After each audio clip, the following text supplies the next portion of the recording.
आपका IAS point की YouTube channel में। मेरा नाम सोनियाली है। देखिए, यूपीएससी की परीक्षाओं में अक्सर वर्ल्ड जी के संबंधी प्रश्न पूछे जाते हैं, आप सभी ये बातें जानते हैं। इसके साथ साथ मैंने जो आपको पढ़ाया था वह कल का था, हमारा भौगोलिक क्षेत्र के कुछ प्रश्न थे। आगे के प्रश्न हम इसी में करेंगे। इसके साथ साथ मैंने आपको एक क्वेश्चन दिया था जिसमें मैंने आपसे पूछा था कि भारत का जो उत्तर में जो अधिकांश है वह कितना है। ठीक है, तो उसका जो सही आंसर रहेगा वो होगा 8 डिग्री से 4 से मतलब 8 डिग्री 4 से 37 डिग्री 6 तक। उसका मतलब कि यानी कि ऑप्शन नंबर ये सही होगा। इसके साथ साथ आज हमारे जो क्वेश्चन है हम उसके आगे चलेंगे। तो आपका जो प्रश्न पहला होगा वह देखिए, इसके साथ अगर आपको किसी भी प्रश्न का उत्तर पता है तो आंसर ज़रूर कमेंट कीजिए। मैं आपको बार बार बोलती हूँ कि आप उत्तर ज़रूर कमेंट कीजिए। अगर आपको आता है तो आप बिल्कुल कमेंट कीजिए ना, बिल्कुल, ताकि इससे आपको लग रहा है कि हमने कुछ किया है। वीडियो देख लेने से ऐसा नहीं होता है, याद नहीं होता है। ठीक है, जब तक आप कुछ चीज़ें खुद से नहीं करेंगे तब तक आप कुछ नहीं कर सकते हैं। ठीक है, तो आंसर जो भी है कमेंट ज़रूर कीजिए अगर आपको किसी भी क्वेश्चन का आंसर पता हो तो। चलिए स्टार्ट करते हैं हमारी आज की क्लास। क्वेश्चन नंबर पहला है हमारा, मालवा पठार किस राज्य का हिस्सा नहीं है पूछा गया है। ठीक है, क्या पूछा है, किसका हिस्सा नहीं है। ऑप्शन देखेंगे, राजस्थान, गुजरात, महाराष्ट्र या मध्य प्रदेश। चलिए, तो इसका सही आंसर क्या हो जाएगा, ऑप्शन नंबर सी। यानी कि देखो, मालवा का जो पठार है वह राजस्थान का भी क्या है, हिस्सा है। इसके बाद गुजरात का भी हिस्सा है और मध्य प्रदेश का, परंतु क्या है, महाराष्ट्र का जो मालवा का पठार है वह हिस्सा नहीं है। हमसे नहीं है ही पूछा गया है ना। हाँ, तो चलो इसके साथ और चीज़ जान लेंगे हम कि मालवा का पठार राजस्थान, मध्य प्रदेश और गुजरात में फैला हुआ है। अब इसका क्षेत्रफल कितना है, किसका, मालवा पठार का, तो इसका क्षेत्रफल है 8,767 किलोमीटर वर्ग किलोमीटर। ठीक है, वर्ग किलोमीटर इसका क्या है, क्षेत्रफल है। तो इसका सही आंसर क्या हो जाएगा, मतलब कि जो हिस्सा नहीं है हमसे पूछा गया है किसका, मालवा के पठार का, तो महाराष्ट्र हिस्सा नहीं है। बाकी ये तीनों क्या है, यह तीनों मतलब कि राजस्थान, गुजरात और मध्य प्रदेश, यह क्या है, मालवा पठार के हिस्से हैं। चलिए अगले प्रश्न की ओर चलते हैं हम। अगला है हमारा, निम्नलिखित में से भारत में ही उत्पन्न होने वाली सबसे लंबी नदी कौन सी है। मतलब कि जो भारत से ही उत्पन्न हुई है उस नदी का नाम पूछा गया है। ब्रह्मपुत्र, गंगा, यमुना या गोदावरी। अगर आपको इसका उत्तर पता है तो आप उत्तर जरूर कमेंट करके बताइए हमें।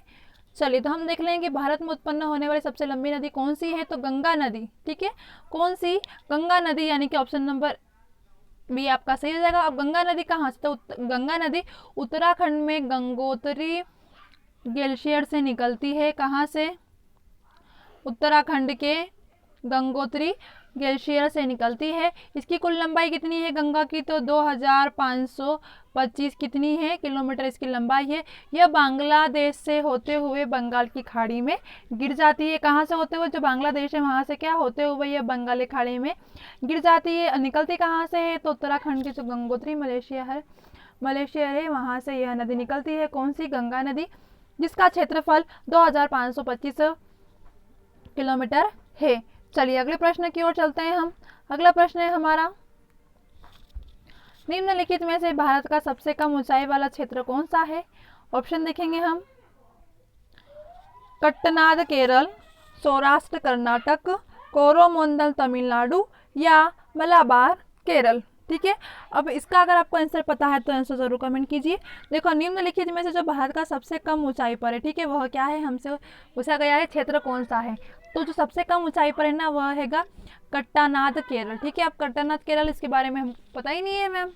हाँ, देखो कि जो केरल का जो कट्टानाद क्षेत्र है ना वह समुद्र तल से 2.2 मीटर नीचे है। कितने, मतलब कि 2.2 नीचे है। ठीक है, किससे, समुद्र तल से। ठीक है, आगे देखेंगे हम, इस क्षेत्र में केरल के अल्लापुझा और कोट्टाम जिले आते हैं। ठीक है, कौन कौन दो जिले आ जाते हैं इसके अंदर, अल्लापुझा और कोट्टाम। ठीक है, तो हमसे पूछा गया है कि सबसे कम ऊंचाई वाला क्षेत्र कौन सा है, तो कौन सा है, कट्टानाद, जो कि केरल में स्थित है।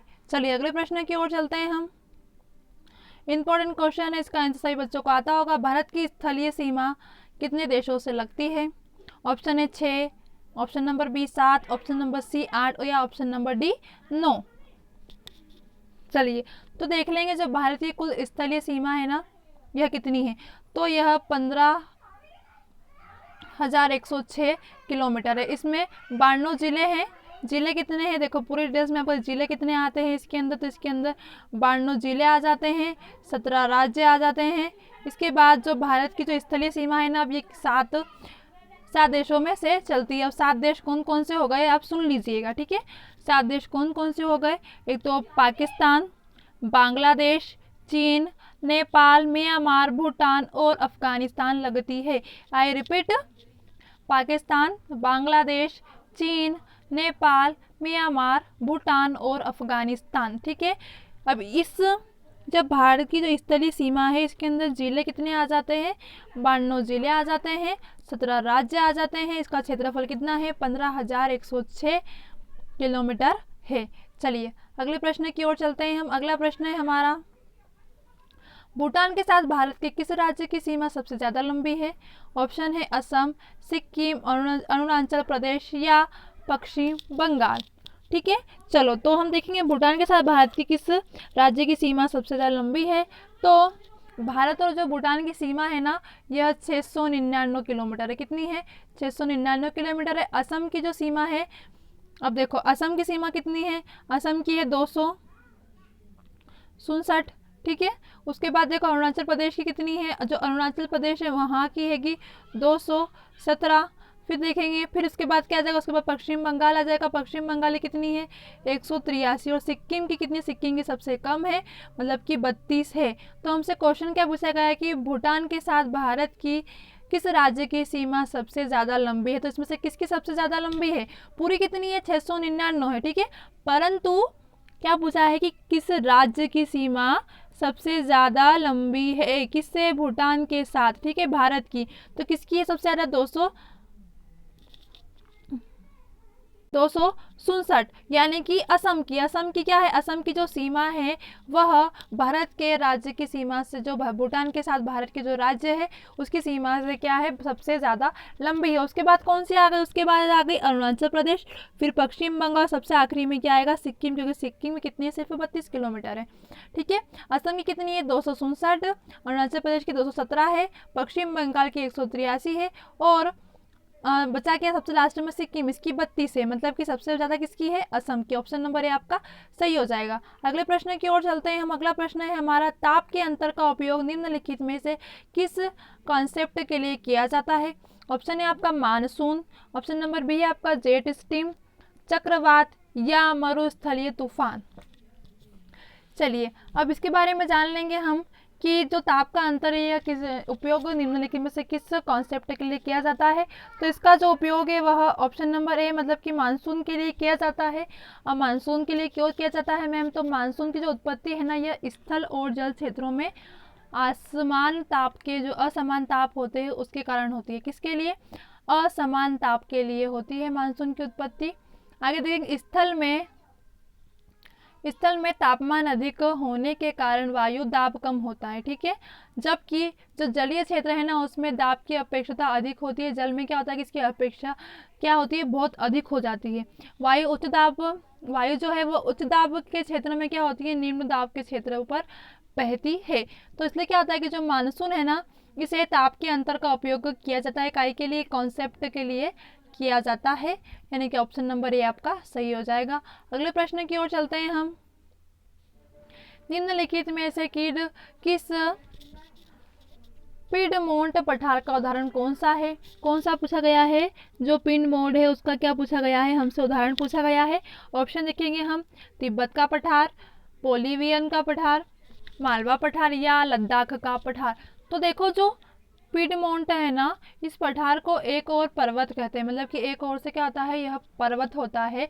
जिसका जो मालवा का पठार भी, जो हमारे मध्य प्रदेश का मालवा का पठार है, कहाँ पर है, यह मध्य प्रदेश में स्थित है मालवा का पठार। इसे पिडमोंट पठार भी कहा जाता है, मतलब कहा जाता है इसे, मतलब पिडमोंट पठार ही कहते हैं। चलिए अगले प्रश्न की ओर चलते हैं हम। अगला प्रश्न है हमारा, गोमेद चाक और पलाइट का एकमात्र उत्पादक राज्य कौन सा है? ऑप्शन देखेंगे राजस्थान, कर्नाटक, गुजरात या तमिलनाडु। अगर आपको इसका आंसर पता है तो आप आंसर जरूर कमेंट कीजिए। तो देखो कि जो गोमाद और चाक है ना, इसका जो परलाइट एकमात्र उदाहरण है वह कौन सा राज्य है? तो वह गुजरात है, सॉरी तमिलनाडु है। ठीक है, तमिलनाडु है। अब तमिलनाडु कैसे है देखो, मैं सबके बारे में आपको बताऊंगी। जो गुजरात भारत के जो है ना गोमेद चाक और सॉरी गलत हो गया है मुझसे, हाँ देखो जो गोमेद चाक है ना और प्लाइट का एकमात्र जो उत्पादन है वह राज्य कौन सा है? देखो पहले हम चारों के बारे में पढ़ेंगे। हाँ तो देखिए इसका जो सही आंसर आ जाएगा वो आपका ऑप्शन नंबर सी हो जाएगा, यानी कि गुजरात। ठीक है, गुजरात जो है वह भारत के गोमेद चाक और जो प्लाइट का एकमात्र उत्पादक राज्य है। ठीक है, किसका हैगा? जो गोमेद चाक है वह प्लाइट का एकमात्र उत्पादक है। ठीक है, हाँ क्लियर हो गया। आप देखो इसमें क्या होता है? फ्लोराइट, फाइले के, सिलिका सैंड और लिग्नाइट, पेल्टोशियम व प्राकृतिक गैस का उत्पादक है वह क्या होता है? अंग्रेजी में है। ठीक है, प्राकृतिक गैस के जो उत्पादक है वह सब क्या है यहाँ पे? अंग्रेजी में होते हैं, यानी कि ऑप्शन नंबर आपका सी सही हो जाएगा। अगले प्रश्न की ओर चलते हैं हम। अगला प्रश्न है हमारा, भारत में बॉक्साइट का सर्वाधिक उत्पादक किस राज्य द्वारा किया जाता है? किसका पूछा गया है? भारत में जो बॉक्साइट है उसका सर्वाधिक उत्पादक किस राज्य द्वारा किया जाता है? ऑप्शन देखेंगे हम, उड़ीसा, झारखंड, राजस्थान या कर्नाटक। अगर आपको इसका उत्तर पता है तो जरूर कमेंट कीजिए। तो देखो कि जो उड़ीसा है ना वह भारत की कुल बॉक्साइट उत्पादन का 50% उत्पादक अकेले करता है। ठीक है, जो उड़ीसा है मतलब कि ऑप्शन नंबर है यह कितने प्रतिशत अकेला करता है? 50%। ठीक है, तो क्या हुआ कि सर्वाधिक उत्पादक किस राज्य द्वारा किया? तो सर्वाधिक किसके द्वारा हो रहा है? सिर्फ उड़ीसा के द्वारा हो रहा है ना। मतलब कि जो उड़ीसा है वह भारत का कुल बॉक्साइट उत्पादक 50% उत्पादक क्या करता है? अकेले ही करता है। तो इसका सही आंसर क्या हो जाएगा? ऑप्शन नंबर ए आपका सही हो जाएगा। कैसे होगा? क्योंकि 50% उत्पादक क्या है? उड़ीसा अकेला ही करता है। चलिए अगले प्रश्न की ओर चलते हैं हम। अगला प्रश्न है हमारा, भारत की पहली यूरेनियम खदान किस स्थान पर स्थित है? ऑप्शन देखेंगे हम, जादूगोड़ा, तुम्मलापल्ले, पिचली या दलबूम। अगर आपको इसका आंसर पता है तो आप आंसर जरूर कमेंट कीजिए। देख लेंगे हम कि जो भारत की पहली यूरेनियम खदान है यह जादूगोड़ा झारखंड के सिंहभ्रम जिले में स्थित है। कौन से? सिंहभ्रम जिले में स्थित है। कहाँ पर? झारखंड। ठीक है, झारखंड मतलब कि जादूगोड़ा कहाँ पर है? झारखंड में स्थित है। आगे देखेंगे, जबकि जो तिम्मा, देखो अब देखो इसमें देखेंगे दूसरा ऑप्शन क्या है आपका? तिम्मलापल्ले। या तिम्मलापल्ले में क्या? तो यहाँ पे यूरेनियम खदान आंध्र प्रदेश में। ठीक है, यह कहाँ पर है? यह आंध्र प्रदेश में स्थित है। आगे देखेंगे उसके बाद क्या है हमारी जो पिछली खदान है वह बिहार में है। यह कहाँ पर है? यह बिहार में स्थित है। आगे देखेंगे हम, दलबुम खदान झारखंड के सिंहभूमि जिले में स्थित है। दलबुम कहाँ पर है? यह झारखंड में स्थित है। ठीक है, आपको क्लियर हो गया होगा। मैंने आपको चारों खदानों के बारे में बताया, परंतु हमसे ये चारों खदानें क्या है? ये चारों खदानें यूरेनियम की है। परंतु हमसे क्या पूछा गया? हमसे पूछा गया है कि भारत की पहली जो यूरेनियम खदान है यह किस स्थान पर है? तो कहाँ पर है? जादूगोड़ा में, जो कि झारखंड में स्थित है। उसके बाद जो अन्य है वह कहाँ पे है? मतलब कि तिम्मलापल्ले कहाँ पर है? तो यह आंध्र प्रदेश में है। पिछली कहाँ पे? बिहार में है। और दलबुम कहाँ पर है? झारखंड में स्थित है। परंतु हमसे पहले पूछी गई तो वह कहाँ पर है? वह है जादूगोड़ा में स्थित है। ऑप्शन नंबर आपका सही हो जाएगा। इसके बाद चलते हैं यहाँ, अगला प्रश्न है हमारा, ताबो मठ किस राज्य में स्थित है? चार ऑप्शन है आपके पास, अरुणाचल प्रदेश, हिमाचल प्रदेश, जम्मू प्रदेश या सिक्किम। अगर आपको इसका उत्तर पता है तो आपके लिए यह क्या रहेगा? होमवर्क रहेगा। आपको इसका आंसर क्या करना है? कमेंट बॉक्स में हमें बताना है। इसके साथ साथ मिलते हैं हमारे कल की क्लास में। अगर आपको किसी भी चैप्टर में कोई भी क्वेश्चन अगर आपको डाउट होता है तो आप हमसे कमेंट सेक्शन में ज़रूर पूछिए। तब तक के लिए बेस्ट ऑफ लक और पढ़ते रहिए और अच्छे से रहिए। इसके साथ साथ आपको हैप्पी न्यू ईयर सभी को। आई होप आपका जो यह 2021 है अच्छे से जाए।